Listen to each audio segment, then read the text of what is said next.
জামাত ইসলামের আমির সাহেব বলছে যে রাজার ছেলে রাজা হবে না। তারেক রহমান রাষ্ট্রপতি জিয়া রহমানের সিংহাসন পুত্র হিসেবে নিতে আসেনি।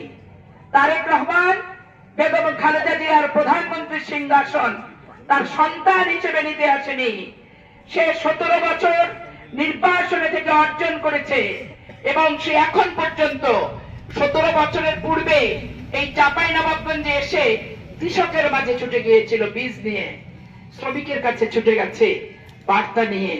সে ছাগল পালনের মানুষের কাছে ছুটে গেছে যে ছাগল নাও, তোমরা স্বাবলম্বী হও। 2004-06 আপনারা দেখেছেন। তো সেই তারেক রহমান কিন্তু বাবা কিংবা মায়ের ঔরসে জন্মগ্রহণ করেছে জন্য রেডিমেড রাজার চেয়ার দখল করতে আসেনি। তারেক রহমানকে ঢুকে ঢুকে 11 সরকার হত্যার জন্য পা উপরে মাথা নিচে দিয়ে লটকে রেখে দিয়েছে দিনের পর দিন। তার শরীরের মেরুদণ্ডটা ভাঙা ছিল এবং তার শরীরে এখন পর্যন্ত পা থেকে মাথা পর্যন্ত 11 সরকারের ক্ষতবিক্ষতের চিহ্ন বহন করছে।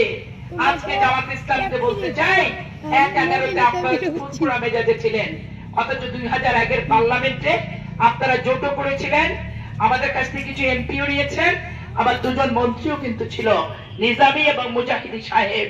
তাহলে আপনাদেরকে তো আপনারা এত দুর্নীতি করলেন, 11-তে দুর্নীতির মামলায় পড়লেন, টিন চুরি থেকে শুরু করে মাওলানা সোবহানের আলামানা ক্লিনিক থেকে টিন উদ্ধার হলো, মিজানুর রহমান চৌধুরীর ওখান থেকে বাসা থেকে টিন উদ্ধার হলো, তারপরে গোলাম পারওয়ার ওই জুট মিল থেকে টাকা চুরি করছে, সেই টাকা চুরির মামলায় 11 জেলে ছিল।